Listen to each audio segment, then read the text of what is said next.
Mes chers amis, nous voici réunis à nouveau pour le direct du 26. Vous êtes les bienvenus et je suis contente de vous retrouver, même si je ne vous vois pas, mais vous me voyez. Et une bonne nouvelle, avant de commencer à lire le message, c'est que Medjugorje, l'église de Medjugorje est devenue église jubilaire. Donc c'est une grande nouvelle pour nous, pour Medjugorje, pour l'église, pour les pèlerins, pour nous qui habitons ici. Donc hier j'étais chez Maria et voici le message que la Sainte Vierge nous a donné. Chers enfants, que ce temps de printemps soit pour vous un encouragement pour votre conversion personnelle, afin qu'avec votre vie, vous priez et aimiez Dieu par-dessus tout. Pour tous ceux qui sont dans le besoin, les petits-enfants, soyez mes mains de paix et de prière. Soyez amour pour ceux qui n'aiment pas, ne prient pas et ne désirent pas la paix. Merci d'avoir répondu à mon appel. Alors c'est un message très riche. D'abord, elle nous parle du printemps. Le printemps est une saison qui n'est pas vraiment encore arrivée ici, puisque le printemps c'est en mars, vers le 21 mars. Donc, mais quand je regarde par la fenêtre cet après-midi, je me disais, oui, c'était gris, c'était mouillé, c'était sombre, c'était nu, mais il y a quand même des premières fleurs qui commencent à apparaître. Des petites fleurs, en particulier dans le jardin, on a des petites fleurs bleues minuscules qui s'appellent les yeux de Marie. Vous savez que Marie apparaît avec les yeux bleus ici. Donc ça commence, on a quelques jonquilles, et surtout on a ce qu'on appelle le veilleur. C'est les Juifs appellent l'amandier le veilleur, parce que c'est le premier arbre à fleurir alors que l'hiver n'est pas complètement fini. C'est très très beau de voir qu'il y a des veilleurs du côté de la Croix-Bleue, dans les montagnes, etc. Donc nous sommes quand même dans ce temps de printemps. Alors ce temps de printemps peut être vu un petit peu sous différents aspects, différents angles. Mais la Vierge Marie a déjà parlé du temps de printemps et alors voilà.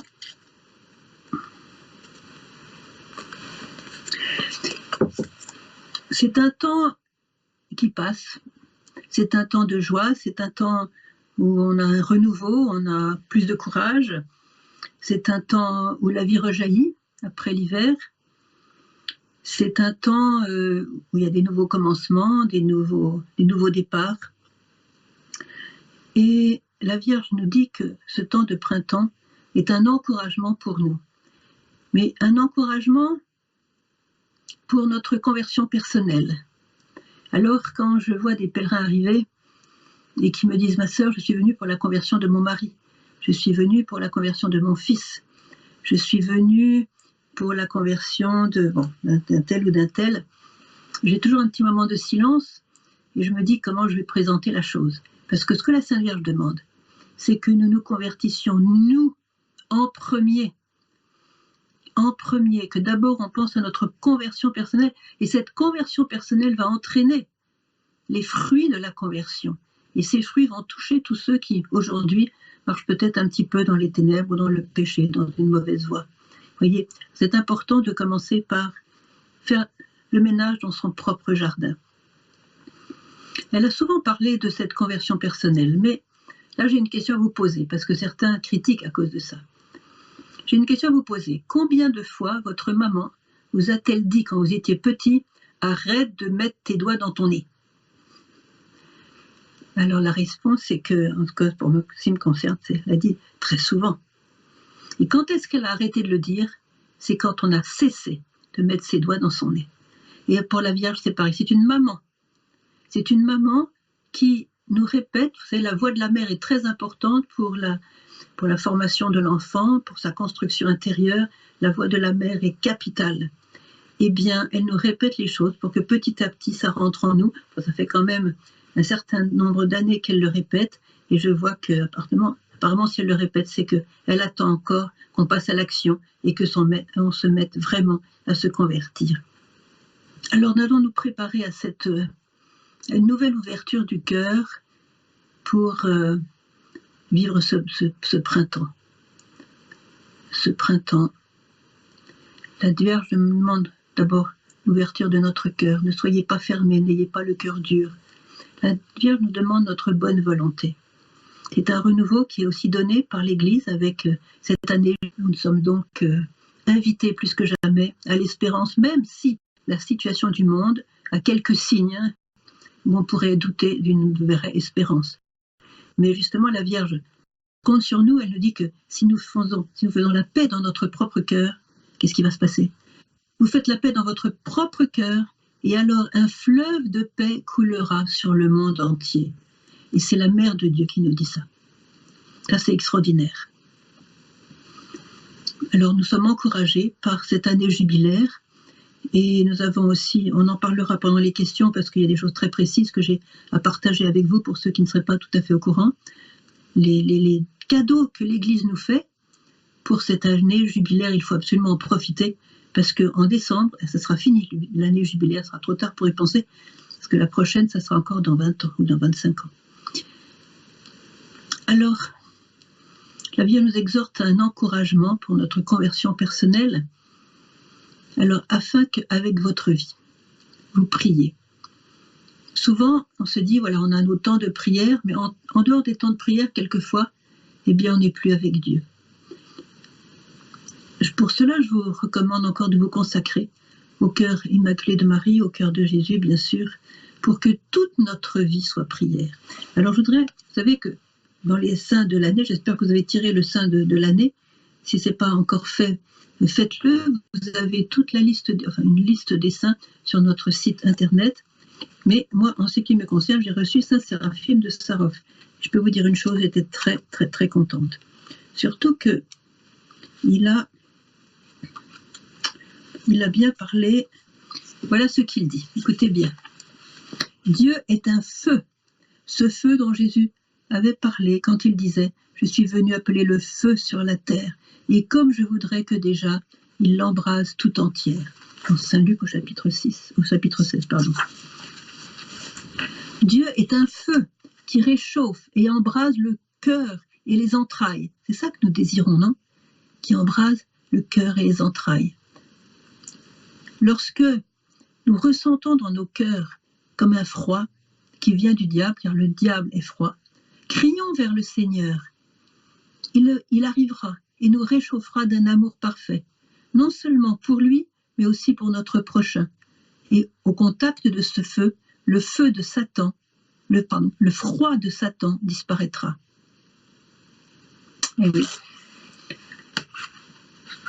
Dans la prière, attendez, il a aussi parlé de la prière d'une rencontre, et voici ce qu'il dit. Lorsque l'esprit et le cœur sont réunis, donc dans l'unité intérieure qui est très chère à la Vierge Marie, faites l'unité en vous-même. Lorsque l'esprit et le cœur sont réunis pour la prière et que l'âme est uniquement concentrée dans l'unique désir de Dieu, alors le cœur se réchauffe et la lumière du Christ se met à briller et remplit l'intérieur de l'âme de paix et de joie. C'est tout ce que nous désirons, mes chers frères et sœurs, que notre âme se remplisse de paix et de joie et d'amour. L'amour est un feu, Dieu est un feu. Et c'est dans la prière que nous retrouvons Dieu. C'est une rencontre, c'est un dialogue avec notre Seigneur, avec notre Créateur, notre Sauveur. C'est un dialogue. Un dialogue, ça veut dire qu'il y a deux personnes présentes. C'est vrai qu'on n'entend pas le Seigneur nous parler comme vous m'entendez maintenant, mais il parle au cœur. Et quand on est à l'écoute, il faut prendre un moment de silence, un moment d'attention. Dieu parle au cœur et si on ne l'entend pas avec des mots, il incline le cœur vers lui et vers sa volonté, vers son cœur à lui. C'est pour ça qu'il est très important que nous prenions des temps importants de prière, d'adoration. Voilà. Donc, afin qu'avec votre vie, vous priez. J'ai un exemple à vous donner qui vient aussi de Saint Séraphime. Alors voilà l'exemple, vous allez sourire. Je connaissais un jeune homme qui s'appelait Motolinov. C'est d'ailleurs avec lui qu'il y a eu cette fameuse expérience de transfiguration unique au monde, hein, vraiment extraordinaire. Je vous invite à la relire si vous ne la connaissez pas. Donc ce jeune Motovilov avait rencontré souvent Séraphime de Sarov. Et Séraphime de Sarov l'aimait beaucoup. Et un jour, Motovilov lui dit voilà, je dois te dire que j'aime une jeune fille et que je me prépare à me marier avec elle. Alors, vous croyez que ça s'est passé comme ça? Eh bien, pas du tout. Quand on rencontre un mystique, quelquefois on a des surprises. Alors, Séraphim semblait s'intéresser à tout ce que disait ce jeune homme et lui posait même quelques questions de temps en temps sur cette jeune fille. Il lui demanda son âge. Quand Motolilov lui dit qu'elle avait seulement 17 ans, le père Séraphim répliqua « Ami de Dieu, que me dis-tu là? Elle n'a que 6 ans et il te faut attendre encore 10 ans avant de l'épouser. » Interloqué, et pendant que le starets pensant que la starets l'avait mal compris, Motovilov lui dit que la jeune fille dont il parlait était Catherine Yazikova et que son âge lui permettait de l'épouser. « Mais ce n'est pas d'elle que je te parle, dit alors Séraphim, mais de la fiancée qui t'est prédestinée par Dieu et qui n'a que 6 ans maintenant. Elle n'est qu'une petite paysanne, mais c'est un ange de Dieu. » Alors voilà, je dis ça parce que aimer Dieu par-dessus tout, qu'est-ce que ça veut dire? Le Seigneur l'a défini dans l'Évangile. Celui qui m'aime, c'est celui qui a ma parole et qui la met en pratique. Et on ne peut pas aimer Dieu sans le connaître. Et c'est pour cela que c'est très très important de le fréquenter abondamment dans l'Évangile aussi, dans les psaumes, dans la Bible. C'est difficile de ne pas aimer Dieu si on le connaît. Le Seigneur lui-même, et sainte Faustine lui dit « Seigneur, si les gens te connaissaient, ils t'aimeraient. » Mais il y a une ignorance de Dieu par paresse de lire la parole de Dieu ou par indifférence. Il faut vraiment lire la parole de Dieu avec l'aide de l'Esprit Saint. Il faut, comme le faisait Séraphim, rechercher son plan dans la prière. Un prêtre ici de Medjugorje me disait « Tu sais, Sœur Emmanuel, quand je confesse les gens, ça me fait de la peine, parce que je vois toutes les souffrances qu'ils expriment, toutes les souffrances, et je me dis si seulement ils avaient prié avant de se marier, seulement ils avaient prié, jeûné pour savoir quelle était la volonté de Dieu, au lieu de faire selon leurs sentiments. » Voilà, ça c'est très important. Il faut rechercher le plan de Dieu dans la prière. C'est pas qu'il va nous donner un plan sur une feuille comme ça, sur votre téléphone ou sur votre ordinateur, mais si vous priez, il va incliner votre cœur vers son plan. Et quelquefois, on a changé de plan après une prière. Ça m'est arrivé de temps en temps. Voilà. Aimer Dieu par-dessus tout, nous dit la Sainte Vierge. Alors, je vous posais une question. Quel est l'homme au monde le plus branché? Entre guillemets, le plus branché. Je suis sûre que vous le savez. Eh bien, c'est Saint Joseph. C'est Saint Joseph parce que c'est l'homme de l'écoute. C'est l'homme qui faisait tout ce que le Seigneur lui disait. Dans les songes qu'il avait, le Seigneur lui indiquait ce qu'il devait faire. On a plusieurs exemples comme ça dans l'Évangile. Et je rappelle aussi que Saint Joseph était très amoureux de la Vierge Marie. Et quand il l'a vu arriver enceinte, ça a été la catastrophe pour lui, ça a été l'effondrement, ça a été l'agonie. Mais il aimait Dieu par-dessus tout. Il ne pouvait pas comprendre ce qui se passait. Il avait confiance en Marie, en même temps elle était enceinte, c'était une évidence.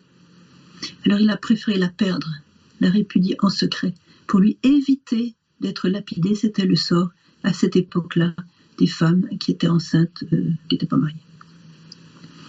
Donc voilà, c'est un exemple que nous donne Saint Joseph, qui aimait Dieu par-dessus tout, et ça lui a coûté. Ça lui a beaucoup coûté. Mais c'est grâce à ça, aussi à ce sacrifice qu'il a fait, que Marie a pu être vraiment son épouse, et puis ils ont pu vivre un mariage extraordinaire, avec beaucoup, beaucoup d'amour. Alors, aimer Dieu par-dessus tout, pour tous ceux qui sont dans le besoin. Alors là, je vais retourner à Saint Séraphim, parce que c'est vraiment génial, sur l'amour envers Dieu. Quiconque connaît l'amour parfait de Dieu est entièrement transformé en amour envers Dieu et n'a plus d'autre affection. L'âme, remplie d'amour divin, au moment où elle quitte le corps, ne redoute pas le prince de ce monde et elle s'envole accompagnée par les anges comme d'une terre étrangère vers la patrie. Voici ce qu'il dit sur l'amour du prochain, puisque je vous invite, après cette rencontre, de prendre un temps, un bon temps, je dirais presque 1 heure peut-être, et de vous poser la question. De quoi ceux qui m'entourent ont-ils besoin? C'est ce que la Vierge nous demande. Examinez les besoins de ceux qui vous entourent. Je me souviens d'un besoin, on parlait le Père Caffarel, certains peut-être, vous l'avez connu, il avait dit au couple ce que j'appelle le devoir de s'asseoir, c'est-à-dire vous allez prendre un temps régulièrement pour vous asseoir, prier ensemble et parler. Le devoir de s'asseoir. Et certes, c'est un besoin pour les couples. On a une vie trop agitée, voilà. Et donc, je cite ce besoin-là parce qu'on en parle très peu, le devoir de s'asseoir pour les couples. Ainsi, vous pourrez donc prier ensemble, unir vos voix, vos cœurs dans la prière, et le Seigneur sera très très heureux de vous unir dans le sacrement de mariage, dans ce sacrement que vous avez reçu ou que vous allez recevoir, pour vraiment faire la clarté dans votre relation. Voilà ce que Saint-Séraphim dit de l'amour du prochain. C'est avec tendresse que nous devons nous approcher de notre frère et l'encourager par une parole remplie d'amour. Lorsque nous le voyons tomber dans l'embarras, nous ne devons jamais le juger, même si nous l'avons vu pécher, car nous ne savons pas nous-mêmes combien de temps il nous sera donné à nous de conserver la pureté de notre âme. Voilà, je parlais tout à l'heure de la nécessité de connaître Dieu à travers la parole de Dieu, parce que voilà ce qu'il dit, lorsque l'homme est nourri de cette parole, il reçoit le feu divin et le don des larmes. Le don des larmes, c'est très, très beau, c'est quand on pleure d'avoir blessé le Seigneur, ça c'est l'amour qui fait ça, l'amour de Dieu, parce qu'on l'a blessé et on en pleure. Donc, aimez Dieu par-dessus tout, pour tous ceux qui sont dans le besoin. Petits enfants, soyez mes mains de paix et de prière. La Vierge a dit, chers enfants, donnez-moi vos 2 mains. Souvent elle a dit, donnez-moi la main. Mais là, elle a dit, donnez-moi vos 2 mains. Vous imaginez ce que ça veut dire? Tout le monde a déjà fait l'expérience de prendre un enfant par les 2 mains et de lui apprendre à marcher comme ça. Ben, celui qui a donné ses 2 mains, il ne peut plus se diriger tout seul. Il se fait diriger par celui qui lui prend les mains et qui certainement recule pour le faire avancer. Enfin, les enfants. Ça veut dire que c'est pas qu'on nous prend notre liberté. Ça veut dire qu'on suit celle qui nous aime infiniment, celui qui nous aime infiniment. Soyez mes mains de paix et de prière, ça veut dire que soyez ces mains de la Vierge qui vont aider ceux qui vous entourent à trouver le chemin. Il n'y a qu'un seul chemin, et il s'appelle Jésus, Jésus-Christ. Je suis le chemin, la vérité et la vie. Alors donnez-moi vos 2 mains, nous dit Marie. Et comme ça, nous serons pour les autres une petite lumière pour qu'ils prennent le bon chemin. Et enfin, elle nous dit quelque chose qui est très très spécial à elle. Chers enfants, soyez amour.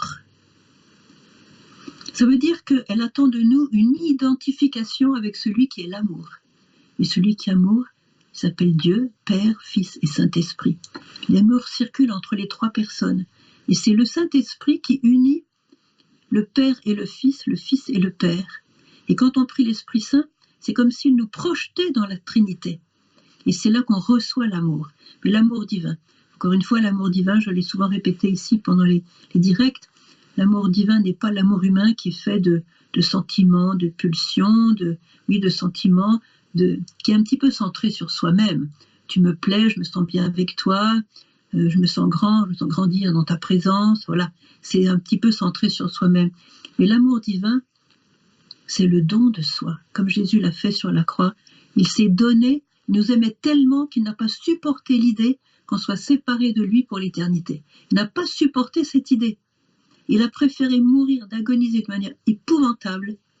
Il a préféré mourir dans des conditions insupportables pour que tous nous soyons sauvés. Et tous nous avons cette possibilité de salut. Et c'est pour ça que la Vierge nous dit, soyez amour. Regardez celui qui est amour. Et elle-même nous dit, mon incommensurable amour. Elle a en elle l'amour même de Dieu, en elle.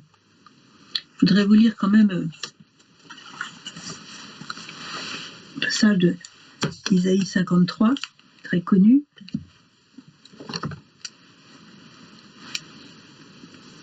Il n'avait plus figure humaine, parle de Jésus. Objet de mépris, abandonné des hommes, homme de douleur, familier de la souffrance, comme quelqu'un devant qui on se voile la face, méprisé, nous n'en faisions aucun cas. Et nous le considérions comme puni, frappé par Dieu et humilié. Mais lui, il a été, écoutez bien, lui, il a été transpercé à cause de nos crimes, écrasé à cause de nos fautes. Le châtiment qui nous rend la paix est sur lui, et dans ses blessures, nous trouvons la guérison. Parmi ses contemporains, qui s'est inquiété qu'il ait été retranché de la terre des vivants, qu'il ait été frappé pour le crime de son peuple? Quand vous lisez ça, vous ne pouvez pas ne pas aimer Jésus. C'est impossible. Il a tout payé pour nous. Il a pris sur lui toutes nos blessures. Tout le mal qui est en nous, il l'a pris. Il était méconnaissable, nous dit la Bible. Vous imaginez sa mère au pied de la croix, qui ne reconnaissait même pas son fils. Il était défiguré, tout son corps n'était qu'une seule plaie. Par amour. Alors regardez Jésus dans sa passion, lisez la passion, faites le chemin de croix le plus souvent possible. Et là, l'amour de Dieu rentrera en vous. C'est pas possible de le connaître sans l'aimer. Alors c'est pour ça, la Vierge nous dit, soyez amour, parce que nous devenons ce que nous contemplons. Si je contemple l'amour que Jésus a exprimé dans son sacrifice, ce que je contemple va venir en moi prendre corps. Et petit à petit, goutte par goutte, je dirais, minute après minute, nous allons pouvoir devenir amour.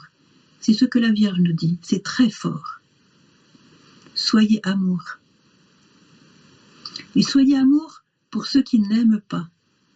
Soyez feu d'amour. Je dis ça parce que je lis le message et je l'écoute, mais ne me prenez pas en exemple, hein, ça ne veut pas dire que je fais ce que je dis. J'essaye, quoi. Je suis comme vous, je suis sur le chemin. Même les voyants disent, nous ne sommes pas des saints, et nous avons choisi de prendre le chemin de la sainteté. Le chemin de la sainteté, c'est le chemin de l'amour. Et l'amour, il nous est donné, il nous est communiqué dans la prière. Dieu rêve que nous nous mettions en prière parce que c'est un dialogue, c'est une rencontre, et dans cette rencontre, il se communique lui-même à nous, surtout dans l'adoration. Dans l'adoration, eh bien, il nous envoie ces rayons d'amour qui sortent de son cœur. Et même si nous ne sentons rien, nous sommes fatigués, nous sommes distraits, nous sommes un petit peu comme ça, voilà, il fait trop chaud, il fait trop froid, voilà, on n'est pas forcément bien. Mais lui, il est complètement vivant, il est complètement, il n'est jamais distrait, il n'est jamais lointain, il envoie ses rayons d'amour. Donc dans l'adoration, vous allez vous nourrir de son amour. C'est une irradiation de l'amour. C'est pour ça que la Vierge nous dit, soyez amoureux du très saint sacrement de l'autel. Et c'est pour ça qu'à Medjugorje, elle a demandé l'adoration. Il y a souvent l'adoration à Medjugorje. Voilà, soyez amour pour tous ceux qui n'aiment pas. Et ça, il y en a beaucoup qui n'aiment pas. Il ne faut pas les juger. Ils n'ont pas eu peut-être ce que nous avons reçu, ça c'est certain. Et c'est pas en leur remontant les bretelles qu'on va les faire changer. C'est simplement en donnant l'exemple de l'amour. Ça, c'est incontournable. Alors, soyez amour pour ceux qui n'aiment pas, pour ceux qui ne prient pas. C'est la majorité des Français. Quoi qu'il y en a plus qu'on croit qui prient. Et pour ceux qui ne désirent pas la paix. Merci d'avoir répondu à mon appel. Alors, si on ne prie pas, on ne peut pas être dans la lumière. Ça, c'est clair. La prière est le fondement de votre paix. C'est là que se communique l'amour. Je voudrais vous lire encore peut-être un passage de Saint Séraphim. Voilà, alors en fait, je vais parler de l'espérance, parce que dans cette année jubilaire, nous sommes invités à l'espérance. Regardez bien, l'espérance, c'est pas l'optimisme. L'optimisme est une bonne chose, mais c'est naturel, ça va pas passer au ciel. L'espérance est une grande vertu qui nous permet d'espérer dans la vie éternelle. L'espérance est centrée sur notre fin dernière, c'est-à-dire la vie éternelle qui commence déjà maintenant. Écoutez ce que Saint Séraphim de Sarov dit. Tous ceux qui vivent dans une ferme espérance en Dieu sont élevés jusqu'à lui et illuminés par l'éclat de sa lumière éternelle. La véritable espérance ne cherche que le royaume de Dieu. Elle sait également que tout ce dont l'homme a besoin en cette vie lui sera accordé, parce que Dieu est bon. Tout ce dont on a besoin, ce qu'on a vraiment besoin, ça ne veut pas dire nos caprices. Le cœur de l'homme ne trouvera jamais de paix avant d'avoir acquis cette espérance. Le cœur de l'homme ne trouvera jamais la paix avant d'avoir acquis cette espérance. Je répète ce que j'avais dit sur l'amour de Dieu. Quiconque connaît l'amour parfait de Dieu est entièrement transformé en amour envers Dieu et n'a plus d'autre affection. C'est-à-dire que c'est à partir de l'amour de Dieu on aime notre prochain. Alors, ce que je vous invite à faire, c'est de profiter de ce temps. Profiter de ce temps du jubilé, de ce temps de printemps. Encore une fois, c'est un temps de printemps qui est un peu symbolique dans la bouche de la Sainte Vierge, parce que par exemple, dans l'autre côté du monde, c'est l'hiver. Voilà, ou c'est l'automne. Ce temps de printemps qui est passager et qui passera. Comme les fleurs du printemps, elles sont très belles, mais comme dit la Vierge, le lendemain on ne les voit plus, elles sont passées. Donc ça veut dire qu'il faut profiter, comme dit la Vierge. Non, chers enfants, vous ne savez pas profiter dans ce temps de grâce. Ce temps de printemps, c'est comme s'il nous disait ce temps de grâce. La grâce est abondante, elle est à notre disposition. Mais il faut tendre nos mains, ouvrir notre cœur pour que ce flot de grâce puisse tomber en nous. Et plus que jamais, à cause de la détresse du monde d'aujourd'hui, plus que jamais, Dieu est généreux en grâce. Alors, ouvrons-nous à ce temps de printemps, à ce temps de grâce, à ce fleuve de bénédiction que Dieu nous donne. Et cette année jubilaire, je suis très contente de cette année jubilaire, et surtout en particulier de ce cadeau qu'est comment on appelle ça, les indulgences, voilà. Alors les indulgences, on en parlera tout à l'heure parce que c'est extraordinaire. C'est extraordinaire, vous allez voir le cadeau que l'Église nous fait, et l'Église est celle qui va dispenser les cadeaux de Dieu. Et si l'Église nous le donne, ça veut dire que c'est donné. Ça veut dire que c'est vrai et que ça va arriver. C'est une réalité. Alors ces indulgences, on ne va pas les rater. Donc dans ce temps de printemps, nous allons nous pencher sur ce que l'Église nous dit, sur ces indulgences et sur, bien sûr, des conditions qu'on va voir ensemble tout à l'heure. Et on va remercier le Seigneur, comme on disait l'autre jour, hein, vous allez cesser de vous plaindre, nous allons cesser de nous plaindre et remplissez toute plainte par le remerciement, par la louange, par l'action de grâce. Et là, petit à petit, nous allons ressentir le printemps venir dans notre cœur. Voilà, je vais m'arrêter là. Je pense, mon cher Yann, que j'ai déjà dépassé mon temps. Non, je ne l'ai pas dépassé, mais enfin, je m'arrête là quand même, parce que comme ça, on aura plus de temps pour les questions. Voilà, alors à tout de suite pour les questions.